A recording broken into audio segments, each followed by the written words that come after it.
ভয়াবহ বন্যায় বিপর্যস্ত হয়ে পড়েছে জনজীবন। প্রিয় দেশবাসী, বাংলাদেশে আকস্মিক এই বন্যা দেশের অভ্যন্তরে উদ্ভূত কোনো কারণে নয়। বন্যা কবলিত অঞ্চলে লাগাতার ভারী বৃষ্টিপাত হলেও সেটি পূর্বাঞ্চলে বন্যার মূল কারণ নয়, বরং এবারের বন্যার অন্যতম প্রধান কারণ উজানের দেশ প্রতিবেশী ভারতের ত্রিপুরা রাজ্য প্রশাসনের দায়িত্বহীনতা এবং খামখেয়ালিপনা। তারা হঠাৎ করে বাঁধ খুলে দিয়ে বাংলাদেশের বিস্তীর্ণ এলাকাকে ডুবিয়ে দিলেও একটি বারের জন্যও বাংলাদেশকে আগাম সতর্কতা দেয়নি।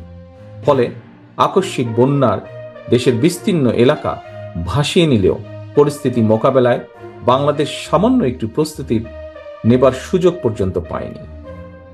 প্রিয় দেশবাসী, বন্যা কবলিত এলাকার মানুষগুলো এখন মহা বিপদে। সহায় সম্বল হারিয়ে লাখো লাখো মানুষ এখন নিদারুণ অসহায়। এমন পরিস্থিতিতে আপাতত কোনো অভিযোগ পাল্টা অভিযোগ তুলে সময় ক্ষেপণেরও সময় নেই। বিএনপি বিশ্বাস করে বন্যা কবলিত এলাকার মানুষের জীবন ও সম্পদ রক্ষা করাই এই মুহূর্তের প্রধান অগ্রাধিকার।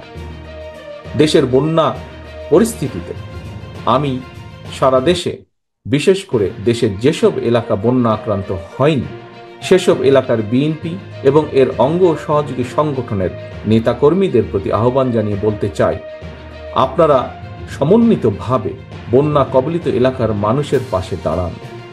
বন্যা কবলিত এলাকার মানুষের প্রতি সহায়তার হাত বাড়িয়ে দিন।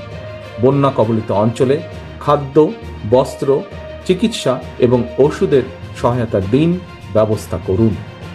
তাদের নিরাপত্তায় পাশে দাঁড়ান।